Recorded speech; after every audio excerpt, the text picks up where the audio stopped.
That didn't take long. Okay, so let me get finished. I'm gonna get back into the land is active and the ancestors are active. When I say the ancestors are active, if you're connected to the spirit in any kind of way, and seriously, indeed, well, I don't know if you're not connected to it, it'll happen too, because I am connected. So I'm gonna tell my experience. The ancestors were around me from the beginning before I went to Africa. But when I stepped foot on that land, they were always near me, always. You can feel them. They feel like grandmothers. No, they feel more like warm aunties. That's what they feel like. And they weren't. I wasn't afraid of them. The question I had after having so many experiences with the ancestors, and then I was asking, like I probably told y'all before, I asked the lady, why do I keep seeing these ancestors? Why do they keep coming to me? And she said they just want you to know that they're here and you're protected. But she was saying for some reason they have to let you see them. Maybe you're not really getting something, but they have felt the need to let you see them. They don't talk to me. They don't communicate with me. They communicate with me, but they don't talk to me. Like I don't hear them in my ears audibly. I don't hear them. The only thing I remember hearing was when I told this story before. There was a little girl outside my bedroom window. She was laughing and playing about 2 in the morning, but my husband couldn't hear her. And Ife said that I should have went outside to see her. She must have been calling me, and I'm like, no, I don't respond to things that I don't know what it is. If I don't know what something is or what it wants, I just don't respond to it. Um, the question I had was when the spiritual attack was put on me. I asked the oracle, how did I knew the ancestors had my back. I knew I was protected. So how did this one person get past my ancestors? Why did my ancestors let them get through? What happened? He didn't have a definite answer. He just was saying, he like, I don't know, but there's a way to bypass anything. You can have the best security system on your house. Somebody knows how to bypass it. So he didn't have an answer. Nobody had an answer for me. Well, you'll be in Ghana a lot, and people don't have answers for nothing because they don't care about nothing. They just figure God did it, and that's how it is. Why are you worried about it? Like, let it go. They will tell you all day, every day, to let it go. Don't worry about it. Don't mind it. That's frustrating. That will eventually break you down mentally. You just constantly being told that it's like gaslighting. You're constantly being told that you didn't see something or you didn't hear something or what you just heard a person say, they didn't say it.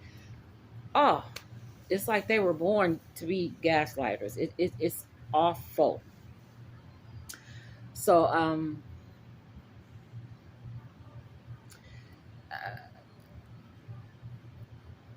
if you're connected to the spirit, be careful. Be prepared when you go to Ghana. I personally don't recommend Ghana anymore. I personally don't recommend women I'm talking about to go to Ghana anymore. Unless it's just for a visit. Go visit, like I say, stay your 10 days, 30 max, and get out of there. If you're going to live in Ghana or stay more than 10 days, go ahead and get a spiritual bath. And hopefully it'll help you out. Go ahead and have somebody do a spiritual bath for you and be prepared for anything. Anything spiritual, be prepared for it. Okay, so much for that. So let me talk about these men. I have I have four sisters. I think one got married to a Ghanaian. One girl has not met her fiance in person yet, but she is going and they will be married. And it was two people, three other sisters that did date somebody in Ghana and it didn't work out. Don't send them money. Don't send money. Well, you can send money. Just don't spend a lot. They're going to tell you that they have malaria. That's the biggest thing. They have malaria. I'm sick. I need to go to the doctor, but I need money. I have malaria. And they can have malaria. They'll say they have malaria like every 2 weeks. It's a lie. It is a lie. They don't have malaria. They don't. I was around real local Ghanaians, men, mostly all men, and they wasn't getting malaria back to back to back to back to back. But one of my sisters, oh, let me say this. They don't want anything from you but money. I'm not saying that no Ghanaian will love you, because I've seen Ghanaian men love.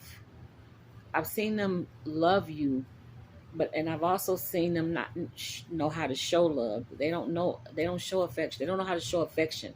They didn't get mother and father love like we get here. They're not touchy feely. Like they don't kiss their wives on the head or rub their shoulders. I've never seen any of that. And my husband had to learn it. They're just not touchy. They're not affectionate people. They don't know nothing about it. They know how to survive and eat. But on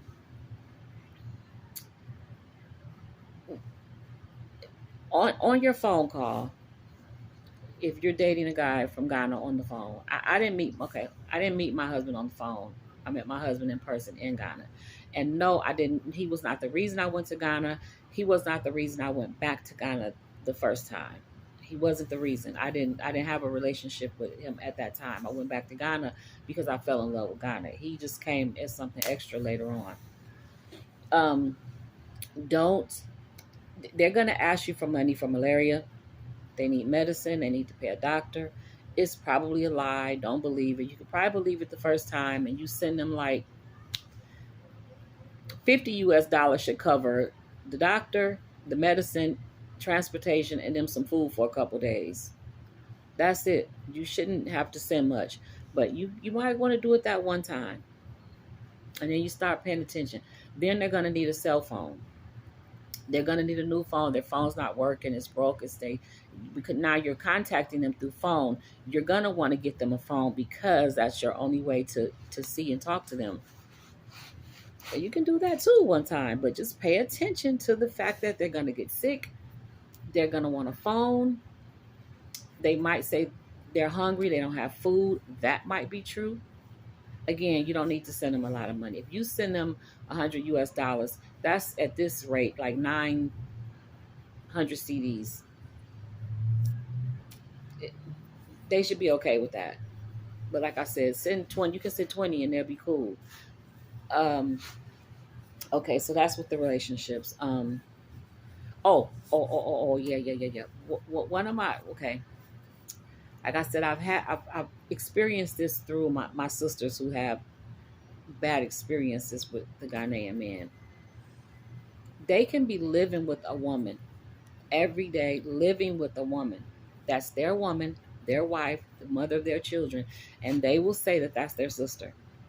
Oh, no, no, no, no, no, no, no, no. It's you who I love. That's my sister. And if the lady's going to get something out of it, if they're scamming you and the lady's going to win also, she will agree to be the sister. I have seen it with my own eyes. I have seen it. She will agree to be the sister until it gets a little too serious. And in one situation, the man really, really liked my sister, one of my spiritual sisters, and the baby mama realized that he really, really probably loved her, and she started to expose everything. All of a sudden, she wasn't the sister no more. She started threatening the girl and started threatening the baby daddy and all kind of stuff. So he took her back to another country that she came from, another African country. Yes, they can love a small, maybe 1% of them. That's what I think. They just 1% of them. I just don't see it. I don't see the love. I sit around a lot of men all the time, and I saw their movement. My husband, I watched him real close, just because I had to. He was a Ghanaian. He's just like them, so I had to watch him real close. I had to pay real close attention to him. I couldn't let nothing slide over me, and something probably did. Yeah, they all have a motive. His motive was probably basically, they need something from you. You can offer them a better life. You can get them out of Ghana, which is not going to be easy. I mean, it's things you can offer them that they can't get from a Ghanaian woman or nowhere. But that doesn't mean they don't love you. The ones that really love you, that doesn't mean they don't love you. It just means that you are an opportunity for them. Um,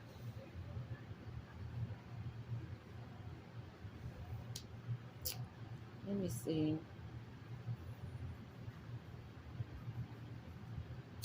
Oh, let me talk about that portal. When I said that you start to feel like they pull you through a portal. I don't even know how to explain it. I don't know why I brought it back up because I can't explain it. You wake up kind of foggy and just messed up, and you don't know what happened. You just know something's wrong. I remember my son told me, he said, Mom, it sounds like you went through a portal, like you went to another realm. They control you. Once I realized what happened to me, I had to snap back. Let me tell you something about being home. When I got home from Ghana, I've been in my house. One, I had an accident coming home, which anybody in Ghana would think that was a black, that was voodoo too.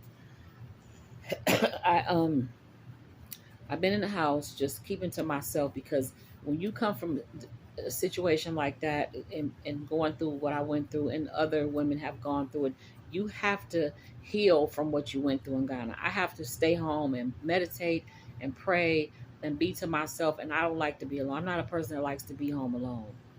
But I have to heal from what happened. Like a lot happened. And now that I'm home and I'm safe, I sit down like, did that really happen? Did you go through that?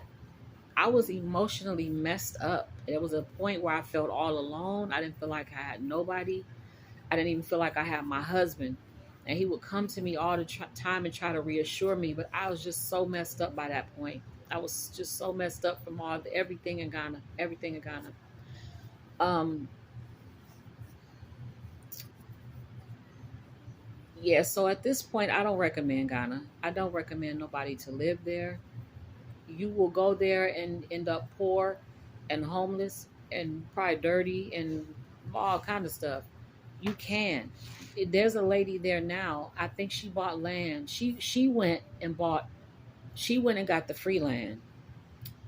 I think she started to build a house. I don't know if she ran out of money, but she has 3 kids. And in March, when I went back, she was homeless. But I think homeless means she's like just living here, here, there, and everywhere. I don't know her personally. I just know her story from the Black Americans is there, and one of my close sisters is close to her. Um,